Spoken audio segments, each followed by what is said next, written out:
This video is sponsored by Squarespace. Nostalgia. When it hits you, it just hits you, right? You never know when it's gonna hit you. But what happened was the other day I was watching an AMV that I made back in 2015. Yeah, I lied about the 10 years, so sue me. It was 8 years going on 9. I made an AMV about the Supernova, and I ranked them from weakest to strongest. It was at a time when I was just getting into the community, just getting into making One Piece content, and I was excited. I was on my Windows Movie Maker, and it took me like 20 hours to render, but I didn't care, because I was gonna get this AMV up even though it got a copyright strike. I ended up beating it, but that's not the point. Here are my rankings 10 years ago. 11, I had Bonnie. 10, I had Capone. At 9, I had Arush. 8, I had Apu. 7, I had Hawkins. 6, I had Killer. 5, I had Zoro. 4, I had X Drake. 3, I had Law. 2, I had Luffy. And I'm joking. 2, I had Kid, and 1, I had Luffy. Needless to say, the rankings have changed because now we have a lot more context. I would say the one I'm most embarrassed by is probably X Drake over Zoro. I'm not gonna lie, Sabaody deceived me, because remember X Drake? He was stopping 2 Supernova at once. He looked like he was saucy. I bought into the hype. I bought low on the stock. It just bottomed out on me. Either way, I'm here 10 years later to re-rank the Supernova with context, and for a nice little wrinkle and some toxicity, I'm gonna include Sanji. Without further ado, let's re-rank the lovely Supernova.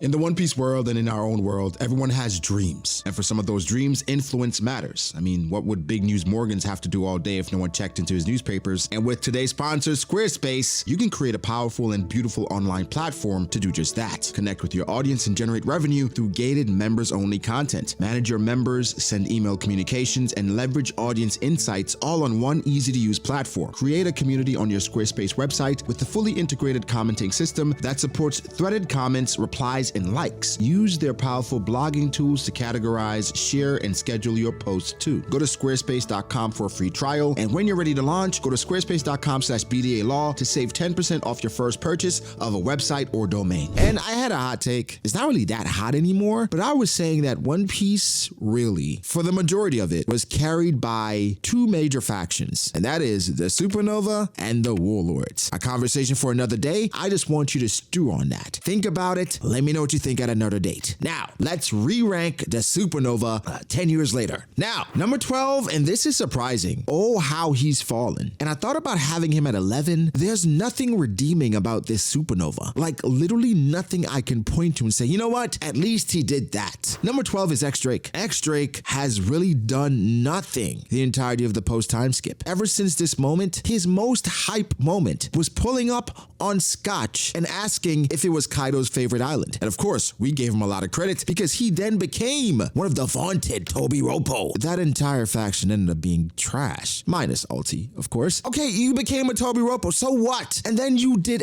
absolutely nothing in the war. You were useless.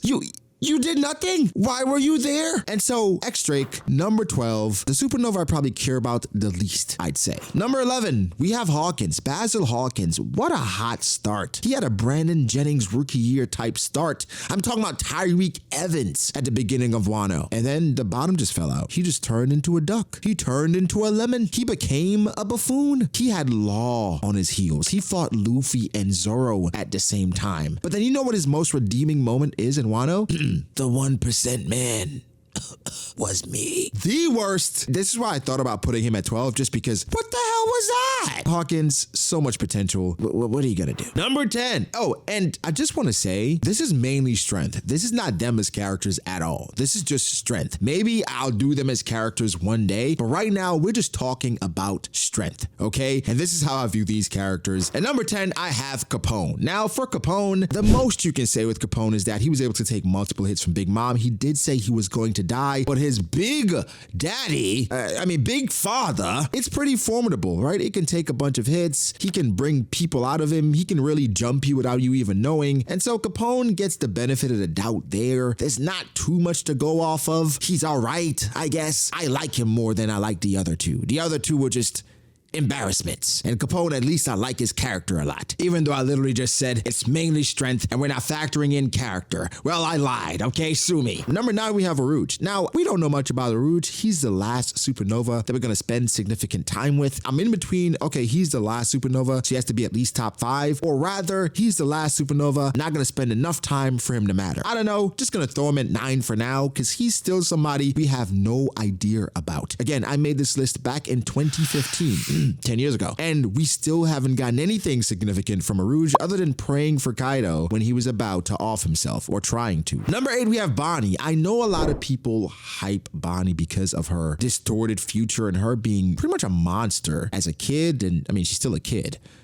She's still a kid, guys. In regards to feats, there really aren't any. We know she's strong. She has a broken ability, but for the most part, we haven't really seen it in action in a moment that really matters. I mean, you can use Bonnie versus Bullet, where she turned eggs into birds. And I don't know. You can give her the benefit of the doubt, but these other guys, I mean, they've been through the ringer. And I know number 7, having Apu, people can be like, what? Apu? Guys, let me remind you what Apu went through in Onigashima, or at least what he did. He managed to knock out the god himself, Luffy, where Zoro had to carry him around. He was able to fight and take attacks from Zoro, from Killer, from Kid, from Drake. Bro, Apu was fighting everybody. And then still, at the end of Onigashima, was still talking smack. I'm like, do y'all understand that he needs to go? I don't know how strong he is, but he was a bad guy and he was still hanging around like nothing happened. Like, hey man, I'm not gonna say who told them about the bounties or who did what, but hey, I'm here. You know what I'm saying? I'm not gonna lie, Apu kind of grew on me just because of how much punishment he could take. I'm talking about Tiana Trump has nothing. Okay, anyway, Apu needs to be commended, okay? I think even knocking Luffy out, the conversation of course came up like,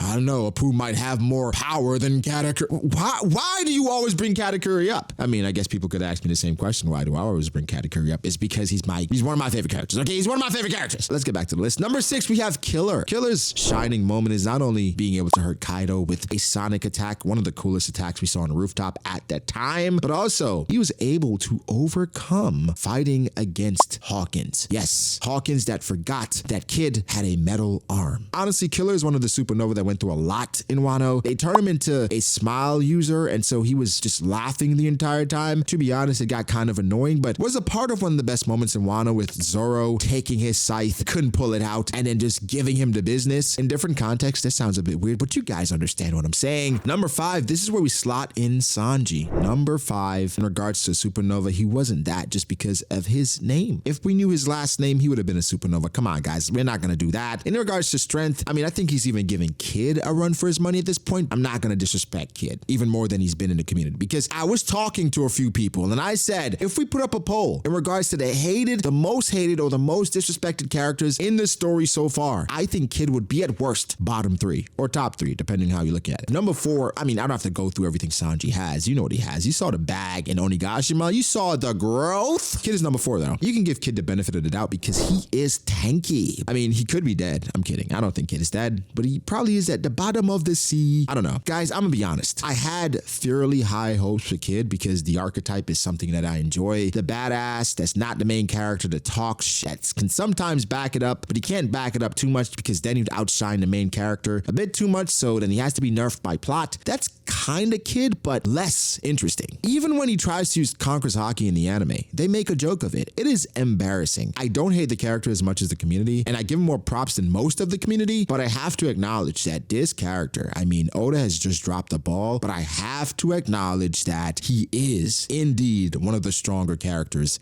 in the story. Number 3, we have Law. You thought I was going to put Law over Zoro? We have Law. Now, Law versus Zoro is a debate. It goes back and forth. I think people who are tired of Zoro pick Law. People who are tired of Law pick Zoro. It is a toss-up, but I'm willing to give Zoro the benefit of the doubt. We saw what Law was able to do. He said he had a limit in regards to attacks he could use. It didn't matter. Kept spamming Punctureville. I'm not going to say he was responsible for Big Mom losing, but he played a major part along with Kid. We're not going to do that. He was fantastic. The growth in Onigashima, I don't know when he trained. I'm not sure if he created a hyperbolic time capsule. I mean, he has the OP no me. He can do anything. I'm not sure if he did that and then was able to train, because Law, from what the heck we saw in Dressrosa to what we saw in Onigashima, who was that man?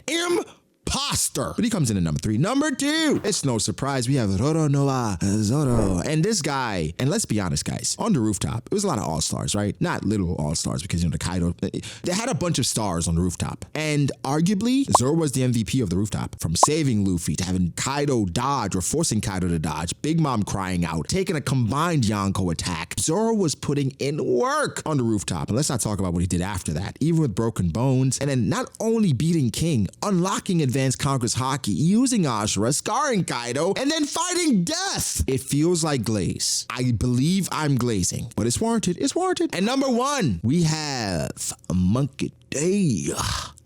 Luffy. That sounded a bit weird. We got Monkey D. Luffy. Monkey D. Luffy, God Luffy, Monkey D. Jesus, whatever you want to say. Luffy is, I think, easily the strongest supernova at this point. There are going to be people talking about, where's Blackbeard? Blackbeard is part of the worst generation. He was not a member of the supernova. That's a slight distinction. I think Luffy, in regards to his growth, has been insane, from Advanced Conquerors to Rio to obviously his gears. Gear 5 is the most broken ability in the story, at least one of them. Law has something to say about that, even Bonnie, but I have him firmly at number 1. We saw what he's able to do. Technically, he got that dub on Kaido. Technically, he got that dub on Kizaru, but he is our guy. He is our main character, and he is firmly atop the list. Guys, it's so crazy seeing how much my list has changed over time. I had, Bonnie at the bottom? And so now seeing Hawkins at the bottom when he has one of the abilities I enjoy the most, Drake with so much potential, I had him top 5, guys. Aruj is still up in the air. I would presume he makes it to at least top 7 by the end. I'm gonna guess Apu is a surprise. I mean, what the heck? Killer being there and Sanji being between Killer and Kid, I think that makes sense. Law and Zoro, those guys were 2 and 3 back then. Actually, no, that's not true. Zoro was 5. Yeah, I'm embarrassed of my old list, but I mean, that was 10 years ago. But guys, give me your thoughts. How do you rank the supernova nowadays? And if you include Sanji, and you know what? Do something spicy. Throw Bartolomeo in there. Where does he fall?